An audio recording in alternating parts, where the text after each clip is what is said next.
Okay, stage number 2 for pruning. I'm just gonna look for places where there are too many branches coming out from the same growing point.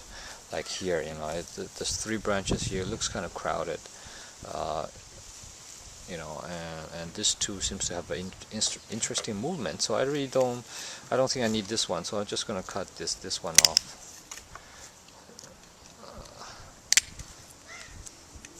And move along the rest of the plant. There are a lot of places where you can see there's a lot of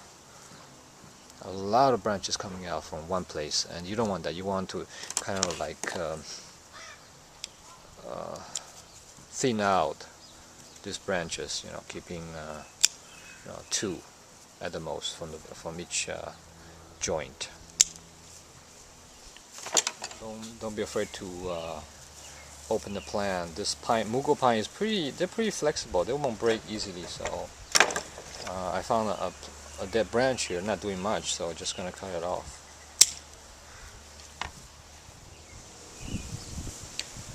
Here you go. Here's a series of branches growing up. Some of them are too close together, so we don't really need this. I'm just gonna cut them off.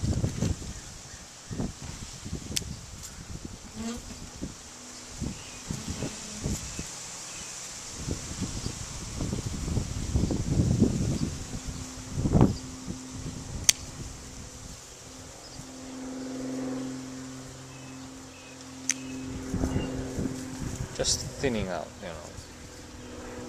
Same thing here.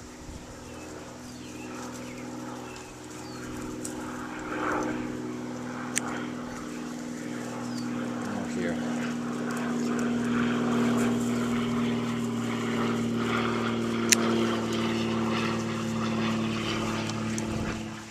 So I'm just going to repeat this process for each branch. I'm going to follow each branch to its tip and just thin them out. Follow the same process. Okay, and I'll show you the results. And the last thing you do actually is to reduce the length of the buds or the branches. After you remove all, whatever's left, you want to remove like half of the new growth. You can do that with your fingers even. They're very fresh. Like this one, this is a candle, and I'm just gonna do half. This way you will keep a compact growth, and also you will encourage budding from here now. New buds will come out from here, so you have a shorter branch and a more compact growth. Okay, getting very close to the finishing touches. You might have guessed that this is the face of the plant. Yes, this is what I decided this to be the front, and this will be the back.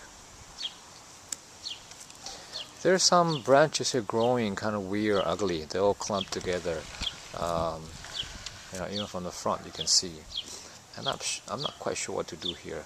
I think I need to remove some. At least two more major branches from here. But they might just change the whole view of the whole feel of the plant. Okay, after thinking, so this two here, I must remove one.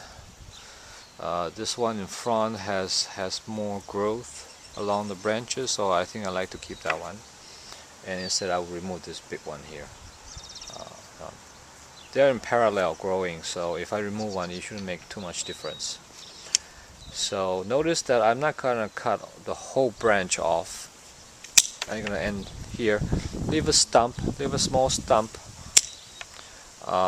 This is because if I cut it for such a large size branch, if I cut it too close to the trunk, they'll be losing a lot of sap, and the tree will be weakened. So I'm just gonna leave a stump there. What happened is this little stump is gonna die back for the next year. It's gonna dry and it's gonna die, and then in the next growing season, I'm just gonna cut the stump off. By that time it's already dry and dead, so you'll be less sap flowing. So okay, now the next two branches, these two, they're again too close together. I'm just gonna cut this one, the one in the back. Even though the one in the back looks like have the more interesting branching, but I'm just gonna cut it because from the back you can see that this one is the one that is gonna cross over, so it's better to cut this one off.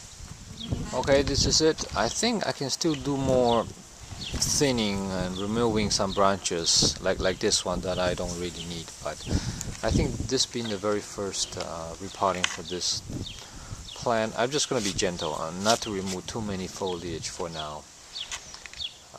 We can always remove later in the next repotting. So right now I believe it's in good shape. It's in good looking style, you know, 3 trunk clump style, and I'm just going to do the repotting now. Remove the plant. There we go. You can see the tree has a very nice root system, very young roots growing, and it's kind of wet so you don't see the mycorrhiza, but there were some fungus here, the root fungus, so you want to keep as much of those as possible. So the idea here is I'm going to do a very light pruning of the roots. I'm going to try to I will disturb the roots as little as possible, as most pines are not happy about severe root pruning. So just going to cut off a third and try to open up the root ball, and that's about it. I'm not going to do too many, not going to rake it, not going to spray it with water. That will wash the mycorrhiza off. That's not good. So there you go. That's just going to cut off some roots here in the middle, and cut some roots here, and just going to put it in a pot. I'm going to put it in a bigger pot. Then I'm going to put in some soil that I have prepared. The soil is just a mixture of regular garden, you know, potting soil, plus about some sand and some perlite. You know, probably put 1/5 of sand, 1/5 of perlite, just to improve drainage. Now this soils, leftover soils from that pine tree, is actually very beneficial. Some people keep this, you know, putting water, make some kind of tea, and use it as a fertilizer. You can use it to water the same pine bonsai. So I'm going to save some of these too. Now to water the plant,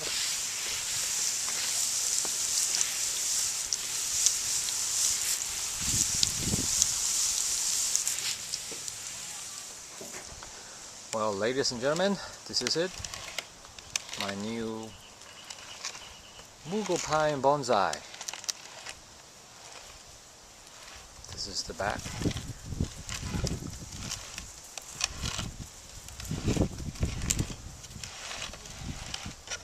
And this is the front. So the reason I planted on this terracotta pot instead of a good bonsai pot is I feel it's not ready. I mean, for bonsais, for Mugo pines, my personal experience is that they're a little bit more picky when it comes to heavy root pruning and heavy foliage reduction. So I try to do this in steps, you know, slowly reduce the root ball, slowly reduce the foliage, instead of doing, you know, a heavy root pruning and like we do with, you know, azaleas or other type of trees. So for pines, you want to have more patience and just take it slowly. Okay, a little view from the top. So the plan for this plant is, you know, let it adjust to this being styled as a bonsai. Let it stay in this pot for probably two years, and then I'll repot it into, and I'll find a nice bonsai pot and repot it. Thank you for watching, guys. I'll post an update of this plant as usual. So please subscribe to my channel to see more.